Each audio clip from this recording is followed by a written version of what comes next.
Okay guys, welcome back to the channel.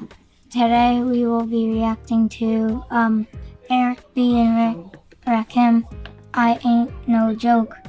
And this is the type of music that he grew up with, but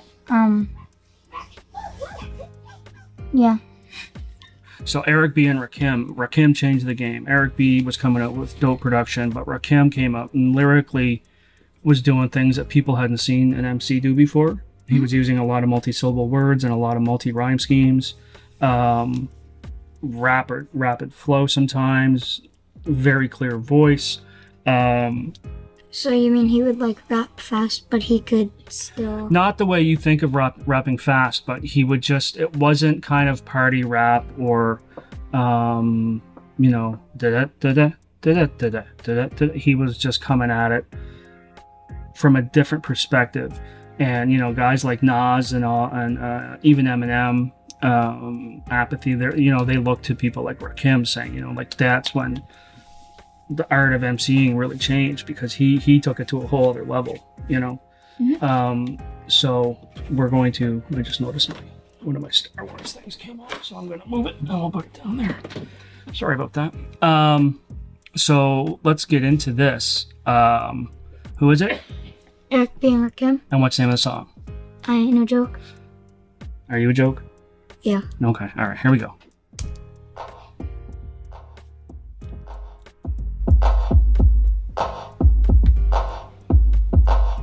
I ain't no joke. I used to let the mic smoke. Now I slam it when I'm done and make sure it's broke. When I'm going, no one gets on, cause I won't let nobody press up and mess up the scene I set. I like to stand in the crowd and watch the people wonder, damn. But think about it, then you understand. I'm just an addict, addicted to music. Maybe it's a habit, I gotta use it. Even if it's jazz or the quiet storm, I hook a beat up, convert it into hip-hop form. Write a rhyme and graffiti in every show you see me in. Deep concentration, cause I'm no comedian. Jokers are wild, if you wanna be tame. I treat you like a child and you're gonna be named another enemy, not even a friend of me. Cause you'll get fried in the end when you pretend to be competing. Cause I just put your mind on pause and I complete when you compare my rhyme with yours. I wake you up and as I stare in your face, you seem stunned. Remember me, the one you got your idea from. But soon you start to suffer, the tune will get rougher. When you start to stutter, that's when you had enough of fighting. It'll make you choke, you can't provoke, you can't cope. You should have broke because I ain't no joke. So is that Rakim? That is Rakim, yep. Yeah, so I liked how he said like 5 different rhymes in one sentence. Like he would say, like, I forget what he said, but he was like, he said a rhyme and then like 2 words and then another rhyme. Yep. And it was multi-layering, yep. Yeah. And then I like the beat to it, and I like the trumpet in the background, I think that's what it is. A lot of the old hip-hop had horns in it, and it always takes it to that other level when you got horns in a hip-hop song. So I like that, and the beat is nice. And the guy cutting the record, that's Eric B. So is it only Rakim rapping? Yep. Eric B was the producer, he made the beats, and Rakim was the rapper. He was? Oh, I thought that they were both rappers. Nope. Back in the day, you would see groups come out, like Gangstar was Guru, which stood for Gifted Unlimited Rhymes Universal, and DJ Premier. Primo was the producer. Primo is what they call Premier for short, and Guru was the rapper. You know, there was a lot of groups that kind of went through that DJ and rapper. You know, DJ Jazzy Jeff and the Fresh Prince, Eric B and Rakim. The list just, you know, Cool G Rap and DJ Polo, and we'll do a Cool G Rap later, because back when hip hop first started, the MC wasn't the primary focus. It was the producer. The DJ, because it was all about parties, right? Hip hop started as a block party kind of voice, if you will, and the DJ was the one that controlled the vibe and the tempo of the party. And what they would do is get a guy who could rhyme to come out, and he was called the hype man, right? And the hype man would get the crowd ready for the DJ. And if there was other DJs, one of the jobs of the hype man was to put down the other DJ. You know what I mean? Using rhymes. So the MC's job has always been, I'm better than you, or my DJ is better than you, and this is why. And they would use rhymes to put down the other guys, right? So hip hop is, the MC's job has always been, I'm better and I'm the master at this and you're not. You know what I mean? Mm-hmm. And that changed in the, mid 80s when your Run DMCs and your, to some extent the Beastie Boys, but, your Big Daddy Kanes, Curtis Blow, these are all MCs that came out and kind of the focus went on to the MC more than the DJ. But so someone like me who grew up on that, there's nothing I love more, like to this day, when my other son's in the background, when a chorus is a record being cut out. You singing choruses or having bars for chorus, that's great, I love it. But when there's a DJ just cutting up the chorus, I'm in. You got me. Like in the Vinny Paz 1993? Right, exactly, yeah. And see, he can tell, he listens to some of the stuff that I listen to. So, so for me, the DJ, if you have a DJ cutting up a record and you're rhyming over it, oh, I'm in. Take my money. You know what I mean? Keep going.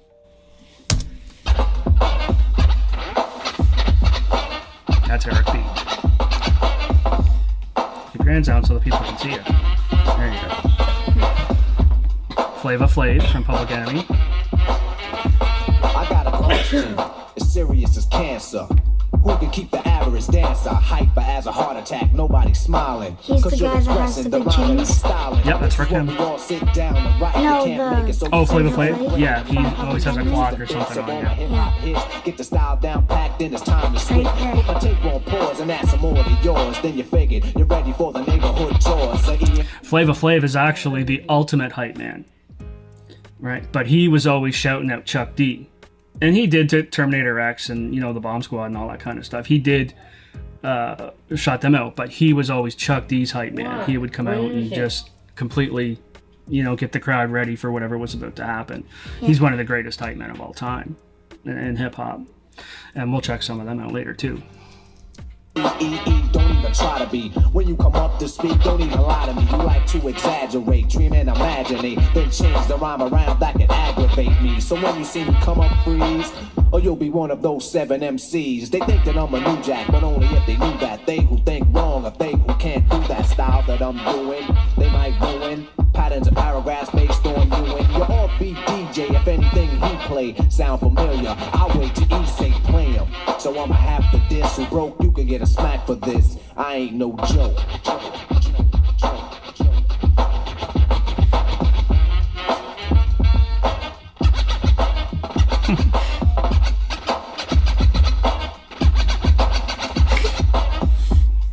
That was Flav. I hold the microphone like a grudge. Be a hold a record so the needle don't budge. I hold a conversation cause what I invent, I nominated my DJ the president. When I'm CL, keep a freestyle going steadily. So pucker up and whistle my melody. But whatever you do, don't miss one. There'll be another rough rhyme after this one. Before you know it, you're following the fiend, waiting for the punchline to get the meaning. Like before, the moral of my story I'm telling. Nobody beats the R, so stop yelling. Save it, put it in your pocket for later, cause I'm moving. Now you notice, like I was talking about the block party, kind of when hip hop started. That's kind of what this scene is about. They're having a block party just in the middle of the neighborhood in front of a store. Look, this thing's gathered up and the communities come out just to listen to the MC and the DJ. Dancing? Dancing, enjoying the music and the experience and the whole thing, right? So it's a nice little nod to hip hop that influenced them. Back then was like hip hop probably one of the biggest. It was on its way. This hip hop came out during a time when a lot of the professionals, like journalists and critics, whatnot, thought hip hop was a fad and that it would die off. They didn't think it would last. It still does, though. I would say it's the most influential music of today because even singers are using their production is stylized after a lot of hip hop. So it's transformed from being a neighborhood block party type of thing to everybody's almost like a millionaire, pretty much. Well, it wasn't about money, though. I mean, it was, but it was more about just having a voice, and it was also protest music. A lot of good hip hop was protest music, and they were a voice of a generation that felt like they didn't have a voice. And that's where people like Public Enemy and NWA came into play, because they were able to talk about things that maybe a lot of people who weren't inside the poorer communities could hear and understand what was going on. It was a lot like a news delivery system for people that were have-nots, if you will. And that was one of the reasons I liked them. It was just Nanny growing up, and my sister has cerebral palsy. So, it was Nanny and me and my sister. Mm-hmm. Mom couldn't work. She had to stay home to look after Laura. So we didn't have a lot of money. So, I take a big outline and say that we weren't poor, we were Pope, because we couldn't afford the other OR. And when I started listening to hip hop, that was what I connected with, because some of the things they were talking about being poor and whatnot, I could really connect to, and I think that's why it's been so important to me over the years. It's still to this day. You go with me, I still buy CDs. I still look, go digging in the crates. So hip hop has always been the voice of a representation, if you will, of people that maybe aren't well represented. But what's happened is it's transformed from the block party to a fad to an industry giant that a lot of music is now copying some of their traits. Mm-hmm. Production being the big one. I find a lot of production now. You hear songs on the radio with people singing, but the underlying production of the song has a real hip hop feel to it. And I think that's the ultimate flattery for a genre that was told it was a fad, because they really did think it was going to die off and no one would do it. Why? I think it was new. It's generational. When Nanny and Pa and Grandma were younger and rock and roll came out, their generation said, oh, that's just a bunch of noise and nonsense and it'll die off. And it didn't, because it was the voice of that generation. But what's the voice of this generation? Well, that's going to be for you guys to determine. It's going to be what you guys connect with. You're still a little young, but as you get older and start getting kind of connected to current events and what's going on and high school, and you don't like certain things that are happening, there's going to be certain music that's going to connect with you, and that will become the voice and the sound of your generation. For Mom, because his mom's a little bit older than me, she was a grunge kid, so like it was Nirvana and some of those guys. And every generation has that sound. It seems to me now like it's a lot of the mumble stuff that the kids are listening to. But I don't know. It's going to be for you guys, because it's longevity. If you find in 3 years you're still listening to some of the mumble rap songs that you listen to today, then, that may be something that will prove me wrong and a lot of people wrong, and it will have connected with people and stayed with you. But that's to be determined. And that's up to you guys to figure that out. Know what I mean? Will you maybe start to like mumble rap? No. What if they change the beat? It's not so much the beat. So in hip hop, Rakim has been going off here for the whole song, lyrically. Line after line, bar after bar, multi after multi. I need that. For me to listen to a hip hop or rap song, it needs to have an MC, the master of ceremony, demonstrating his skill and wizardry of the English language, or whatever language they happen to speak, but the mastery of their vocabulary. So if someone's coming in with these, hiccup, it's just, to me, it's lazy. It's not thoughtful. There's no skill involved. Then how do they make all their money? I think the audience itself has come to, how do I say this without sounding like a bitter old man? I think the audience isn't as invested in music as it was when I was growing up and when Nanny and Grandpa were growing up. We had to connect with our music. But I think because your generation is so connected to everything, and phones and iPads and computers and social media, you're not listening to music the same way we did. We didn't have those distractions. So when we put on our headphones to listen to the new Eric B. and Rakim album, we were in the zone listening for every lyric, every line. We listened to every break. When the music changed, when the tempo changed, what were they saying? What were they doing? And I think your generation, by no fault of your own, is distracted so easy now that you're unable to take it in the same way that we did.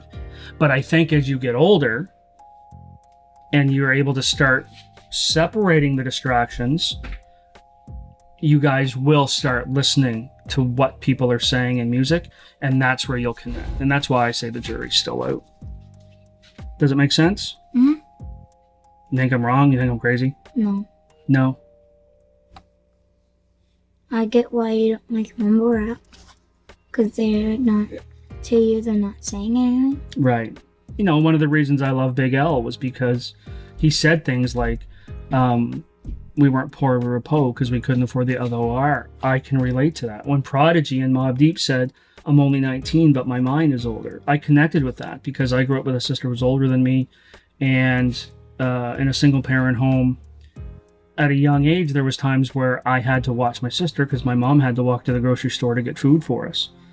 You know, when I was a young person, sometimes as young as you. So you kind of grow up a little bit quicker, so I could really connect to those things. You know what I mean? And that's what I think is missing sometimes, and unfortunately in today. But I think they'll catch up. You know, with what Eminem is saying lately with Kamikaze, I think you're gonna see some of these other rappers that he's putting down having a moment of self-reflection, going, you know what, he's right. If we're gonna do this, it's almost like we have a responsibility to be the best that we can be and represent the culture the way it was meant to be represented. So if they start changing, like if they started to change the way that they rap and everything, do you think Eminem would do a song with them? I think so, because when I came up, and this is why I wanted to do the show, when I came up listening to hip-hop, if you weren't dope, if you didn't demonstrate how dope you were to somebody in the industry, another rapper, a DJ, someone who knew the culture, you didn't get put on. You didn't get the chance to make a song. You didn't get a chance to do a video. You didn't do it. Redman literally used to follow EPMD around, carry their bags and everything. And they, you know, he showed them that he could rhyme. He was like their maid? No, well, Redman was not EPMD's maid. Let's not go there, Redman. I'm trying. I'm teaching him. I'm schooling him. It was part of the process of getting on. He had to pay his dues with a group that he respected and prove to them that he could rhyme and have a voice in hip-hop. So and when he did that... to show them, but they were saying no? No, I don't think they ever said no. I think it was just you had to pay your dues. You had to earn the respect of these guys. Before they said, we're going to co-sign your name and associate Redman with EPMD. Because if Redman came out and was terrible, that would have tarnished EPMD's legacy. Why? Well, because they said, here, check out our man Redman, he's really good, and it turned out he was terrible. No, everyone would have been like, well, they don't know what they're talking about. But that didn't happen. EPMD, Eric Sermon and Paris Smith, they gave him a couple guest spots on Strictly Business, and then again on I think it was Unfinished Business or Business Never Personal with like Headbanger and stuff. And Redman earned the fans' respect because of the guest spots on those albums, right? I think there was 3. And then Eric Sermon said, all right, we're going to do a song. So he goes and records Time for Some Action. Turns out great. So they do a whole album. And the rest is history. Redman is one of the greatest MCs that's ever lived. And he got to be able to have that voice because he demonstrated to EPMD and some of the people in the circle EPMD ran around with that he was dope and deserved to be spoken in the same vein as those cats. You know, and now, 10 albums later for Redman, like, when's Muddy Waters 2 coming, by the way? He's someone that people like Eminem look up to. Who? Redman. Redman likes Eminem? No, Eminem has said on a few interviews that Redman is one of his favorite rappers. Did he ever meet him? Yeah, they did a song together a few years ago, and we'll listen to that later. But yeah. What was it called? I forget now. I really do forget. But I'm old, and that's going to happen. You wait. You'll forget stuff, too. So here, let's finish this song up. Out and be a record fader. No interruptions till the mic is broke. When I'm gone, then you can joke. Cause everything is real on a serious tip. Keep playing, and I experience quick, and I take you for a walk through hell. Freeze your dome, then watch your eyeballs swell. Guide you out of trouble stage darkness. When they get dark again, then I'ma spark this microphone. Cause the heat is on. You see smoke and the finish when the beat is gone. I'm no joke, no joke, no joke.